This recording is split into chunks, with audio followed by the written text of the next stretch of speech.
1857 నాటి సిపాయిల తిరుగుబాటుకు 10 ఏళ్ల ముందే బ్రిటిష్ పాలకుల నిరంకుశత్వాన్ని ప్రశ్నించి స్వాతంత్ర్యం కోసం పోరాడి ఉరి కొయ్యకు వేలాడిన విప్లవ వీరుడు ఉయ్యాలవాడ నరసింహారెడ్డి.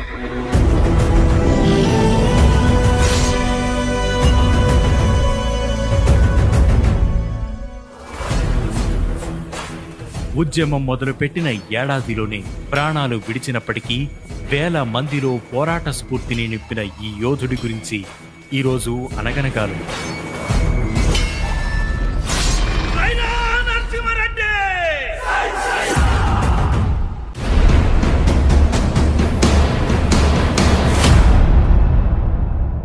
పద్దెనిమిదవ శతాబ్దంలో రాయలసీమలో పాళెగాళ్ల వ్యవస్థ అమల్లో ఉండేది. నిజాం నవాబు రాయలసీమ ప్రాంతాలను బ్రిటిష్ వారికి అప్పగించడంతో పాలెగాళ్లు బ్రిటిష్ ప్రభుత్వం అధీనంలోకి వచ్చారు. బ్రిటిష్ ప్రభుత్వం వారి ఆస్తులు మాన్యాలపై కన్నేసి వాటిని ఆక్రమించుకునే ఉద్దేశంతో వారి అధికారాలకు కోత విధిస్తూ పాలెగాళ్ల వ్యవస్థను రద్దు చేసి వారికి నెలవారీ భరణాలు ఏర్పాటు చేసింది.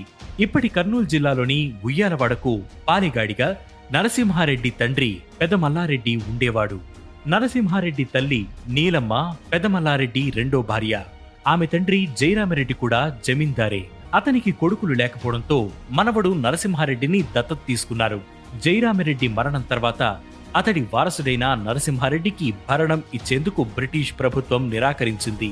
అంతేకాదు, భరణం కోసం తన అనుచరుణ్ణి పంపిస్తే అక్కడి తహసీల్దార్ చాలా అవమానించి పంపించాడు. ఆ అవమానం నరసింహారెడ్డిలో ఉద్యమ కాంక్షను పెంచింది.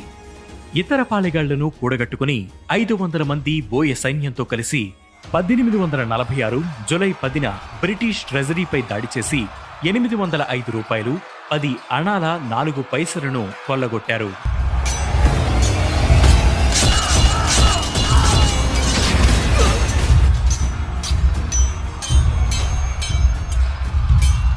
అక్కడున్న తహసీల్దార్ను కూడా చంపేశారు. దాంతో బ్రిటిష్ సైన్యం అతడిని వెతకడం మొదలుపెట్టింది. సైన్యాన్ని కూడా రంగంలోకి దించింది. కెప్టెన్ నాట్, కెప్టెన్ వాట్సన్ల నాయకత్వంలో వచ్చిన దళాలు ఆయన్ను పట్టుకోలేక వెనుదిరిగాయి.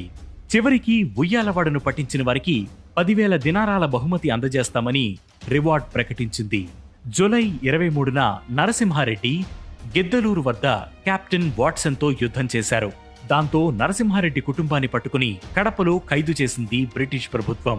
ఇక 1846 అక్టోబర్ 6న నల్లమల కొండలోని పేరుసోమల వద్ద గల జగన్నాథాలయంలో నరసింహారెడ్డి ఉన్నాడని తెలుసుకున్న కడప యాక్టింగ్ కలెక్టర్ కాక్రేన్ సైన్యంతో వెళ్లి అతనును బంధించాడు. ఆయనతో పాటు 901 మందిని పట్టుకుని ఒక్కొక్కరికి ఒక్కోలా శిక్ష వేశారు. నరసింహారెడ్డి ప్రభుత్వంపై తిరుగుబాటు చేశాడని, హత్యలు దోపిడులకు పాల్పడ్డాడని, అతడు దోపిడీ దొంగని బ్రిటిష్ స్పెషల్ కమిషనర్ తీర్పునిచ్చి అతనికి ఉరిశిక్ష వేస్తున్నట్లు ప్రకటించారు. 1847 ఫిబ్రవరి 22 ఉదయం 7 గంటలకు కలెక్టర్ కాక్రేన్ సమక్షంలో ప్రజలందరూ చూస్తుండగానే బహిరంగంగా ఉరితీశారు.